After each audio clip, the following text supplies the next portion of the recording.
En ce dimanche après-midi, dans la grande ville de la cité académique, nous allons faire comme Thomas et partir loin de cette ville. C'est durant des vacances forcées que, après un étrange événement ayant changé le corps des humains, il fera face à une créature venue tout droit des cieux. Bonjour à toutes et à tous, en ce dimanche après-midi, nous allons parler d'un des incidents les plus importants de l'histoire, l'Angel Fall. L'Angel Fall, la tombée d'un ange dans le monde des mortels, une entité céleste tirée de force sur Terre. L'Angel Fall est un événement extrêmement rare, il en est de tel que même la librairie nationale britannique, qui répertorie des centaines de millions d'informations de toutes sources, ne possède quasiment aucune donnée sur celui-ci. L'Angel Fall est un événement de catastrophe planétaire qui va forcer un ange à arriver dans le monde des mortels, sauf que faire un tel acte de façon si hasardeuse va bouleverser le monde et créer un effet secondaire qui est le premier truc et le plus important que l'on constatera si l'on est protégé par le sort. Pour comprendre comment marche l'Angel Fall, on va appliquer une petite règle. Alors, je pourrais parler de monade pour expliquer simplement qu'en fait l'Angel Fall interchange les substances et les attributs des êtres humains, mais 99% d'entre vous ne comprendriez pas. On va donc expliquer ça simplement. On va prendre des êtres humains et simplement séparer ce qu'on pourrait considérer comme leur âme ou leur esprit de leur corps physique. C'est la distinction entre l'intérieur et l'extérieur d'une personne. Chaque être humain est à sa place, tout comme chaque ange est à sa place au paradis. L'Angel Fall étant un sort qui est très mal construit et un peu une anomalie, il va faire descendre l'ange sur Terre. Sauf qu'il n'y a plus de place pour une âme ou un esprit, enfin une substance constante quoi, mais j'appelle ça une âme. Bref, il n'y a plus de place pour une âme supplémentaire et donc l'ange va accidentellement se loger dans un être humain. Dans le cas présent, c'est Sacha Kloidzef. Sauf qu'il faut maintenant une place pour l'âme de Sacha, qui va naturellement se loger dans le corps d'une autre personne, et cette autre personne devra prendre le corps d'une autre personne, etc., etc. Sauf que contrairement à ce qu'on pourrait laisser penser, ce n'est pas l'âme de la personne qui va changer de place. Elle reste où elle est, elle a un rôle, une position, elle est ancrée dans l'existence, ça y a pas de problème. Billy le policier restera Billy le policier. Non, c'est les corps qui vont changer de place.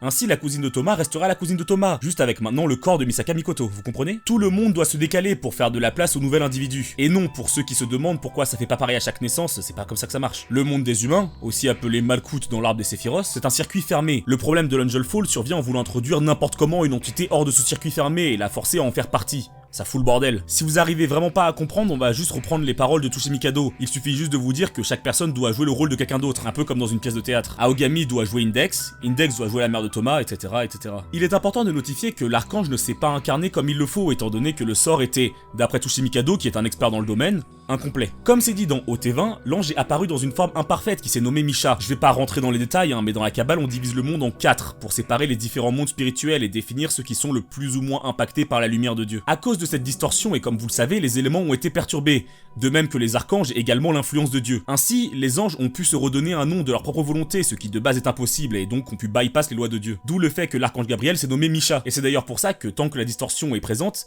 les gens l'appelleront Misha Kloidzef et non l'archange Gabriel. Important d'ailleurs, l'ange qui est amené sur Terre sait que du coup l'Angel Fall a eu lieu. Et en même temps c'est normal, il doit un peu se dire putain c'est bizarre, je suis plus au paradis. Dans le cas du lanceur, il n'est pas impacté par l'Angel Fall pour des raisons qui lui sont bénéfiques. Le lanceur, lui, en amenant un ange sur Terre, a laissé un trou dans le paradis, là où était l'ancienne place de l'ange. Ainsi, s'il le désire, il pourrait être la personne qui est expulsée entre guillemets de ce jeu d'échange. Un peu comme si c'était la dernière personne qui échangerait de corps si vous voulez. Et donc, en étant expulsé du monde des humains, il pourrait prendre la place de l'ange, faisant du magicien donc un ange à part entière. C'est d'ailleurs pour ça que c'est comparé à un jeu de chaises musicales. Chacun change de chaise de façon aléatoire et celui qui aura pas de chaise sera expulsé. Il prendra donc la place de l'ange. Mais il y a tout de même d'autres hypothèses, il peut très bien essayer de manipuler l'ange qui est tombé sur Terre et se servir de ses pouvoirs. Bref, dans le cas de l'Angel Fall qui s'est déroulé ce 28 et 29 août dans la timeline, on remarque que à cause du sort incomplet, le lanceur est lui aussi touché par le décalage des êtres, mais que partiellement. Son intérieur et son extérieur ne sont transférés à personne et il ne reçoit celui de personne. Mais il voit quand même tout le monde avec leur ancienne apparence et non pas comme ils sont devenus. Et heureusement, car sinon la scène où il voudrait coucher avec sa femme, sachant que c'est Index et qu'elle a le corps d'une gamine de 12 ans, aurait été très chelou. Maintenant le truc bizarre c'est pourquoi personne réagit. Toute personne qui est prise dans le sort verra les autres normalement. Ils ne remarqueront absolument aucune différence, c'est comme s'il ne s'était rien passé en fait. Cependant, ceux qui ne sont pas impactés par le sort, que ce soit de façon partielle ou totale, sauf dans le cas du lanceur comme j'ai déjà précisé, verront tous les changements prendre place. C'est un point important car dans le light novel, Thomas n'arrivera pas à porter Index car pour lui c'est Aogami Pierce. C'est un grand gaillard qui peut pas soulever comme ça. Alors que pour le père de Thomas, Index c'est juste une petite fille pour lui, son apparence n'a pas été changée donc il arrivera à la soulever sans problème. Faut se rendre compte que la réalité va complètement être altérée par la personne qui perçoit l'action et l'effectue. Rendez-vous compte que le sort est un tel problème qui distord la réalité en fonction de l'observateur. C'est dingue quand même. Mais alors, pourquoi accuser Thomas? C'est assez simple en fait. Dans tout ça, vous comprenez vite que chaque personne va échanger son corps. Mais il existe 3 moyens de ne pas faire partie de la chaise musicale. Soit il faut s'auto-protéger, soit il faut littéralement être schizophrène, mais ça j'en reparlerai dans une autre vidéo, soit il faut être évidemment le lanceur du sort. Pour se protéger du sort, des barrières magiques suffisent. Cependant, il faut des barrières magiques suffisamment puissantes. Une simple église marchande ne suffira pas et donc le mage sera impacté par l'Angel Fall sans même qu'il ne le remarque. C'est d'ailleurs le cas pour Steel, d'où le fait que son apparence a été attribuée au gérant. Pour bien s'en protéger, le mieux est d'être dans un lieu avec une barrière spirituelle supérieure ou équivalente à l'église l'église marchande d'Index, qui était quand même de classe papale pour rappel. Ces lieux sont assez connus, hein, c'est le château de Windsor, l'abbaye de Westminster ou la cathédrale de Southwark,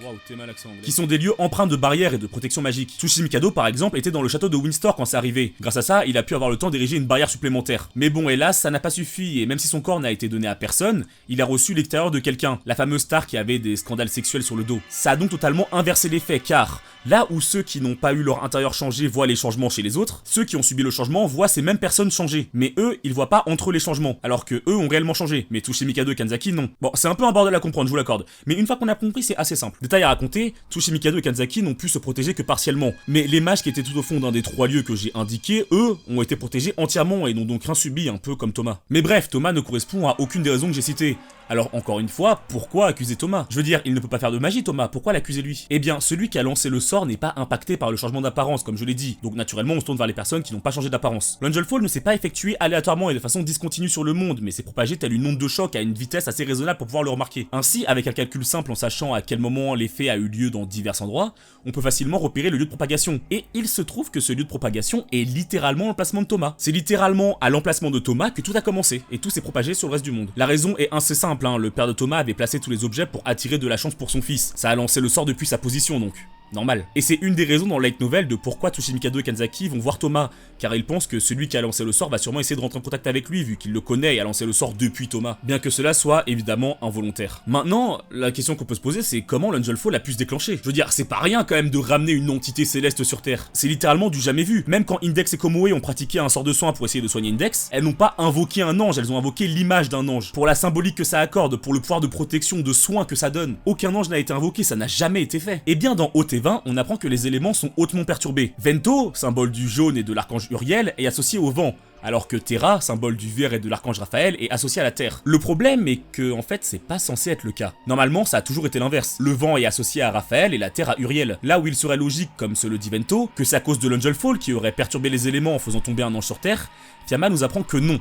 En fait, c'est l'inverse. Les éléments étaient déjà perturbés, et c'est cette perturbation qui a permis l'Angel Fall. L'Angel Fall n'a pas causé la perturbation des éléments. La perturbation des éléments a causé l'Angel Fall. Cette distorsion dans les lois du monde a permis le rituel. En ce qui concerne le rituel, pour faire simple, tous les objets religieux ont un pouvoir magique, et ça grâce à l'idol théorie. Même des petits souvenirs de l'étranger qui représentent une divinité locale. Chacun de ces objets peut être utilisé dans des rituels magiques, et hélas, le père de Thomas les a disposés selon le Feng Shui. Alors, pour pas vous perdre encore plus, le Feng Shui c'est une philosophie et un art magique qui vise à placer des objets et utiliser des symboles comme des couleurs par exemple, à certains endroits pour laisser circuler l'énergie naturelle. C'est utilisé dans plein de pays orientaux, même encore de nos jours d'ailleurs. Et pour rappel, Toya, le papa de Thomas, les a placés ainsi car il a juste étudié le Feng Shui, espérant trouver un moyen d'attirer la chance pour son enfant qui est, comme on le sait tous, très malchanceux. Le problème est, avec autant de souvenirs ayant tous un petit pouvoir, les placer selon le Feng Shui va connecter leur énergie et la faire circuler avec une énorme puissance. Ça a donc transformé toute la maison en un immense temple, un cercle magique ultra complexe avec 3000 artefacts. Dans un monde logique, ça n'aurait rien fait, car ok, ça a mis en place un temple, mais si tu ne fais rien avec, il ne se passe rien. Sauf que là, à cause de la distorsion du monde, le placement des objets a activé un sort, l'Angel Fall. Et vu que c'est Toya qui les a placés, c'est lui le lanceur. Alors dans les faits, même si c'est lui le lanceur, ça ne va pas pomper sa mana, car déjà il n'a pas de mana, et un temple va directement puiser dans l'énergie de la terre, via les ley lines. Et pour ceux qui comprennent rien, je vous redirige vers la vidéo où j'explique quelques concepts magiques basiques. Bref, le sort s'est juste lancé par malchance, car la distorsion a permis à ce temple de lancer un sort aussi absurde. Cette fameuse distorsion a déréglé les lois du monde, faisant qu'un ange a pu se renommer lui-même, alors que de base c'est impossible, qu'il a pu être amené sur Terre, ce qui est encore une fois normalement impossible sans l'accord de Dieu, et qu'il a tout déréglé dans le monde des mortels. D'ailleurs, les lois du monde ont tellement été chamboulées que le fait de changer de place des éléments du temple pourrait lancer par accident un sort qui pourrait être aussi dangereux que l'Angel Fall, voire même pire. Voilà pourquoi il valait mieux détruire le lieu d'un seul coup.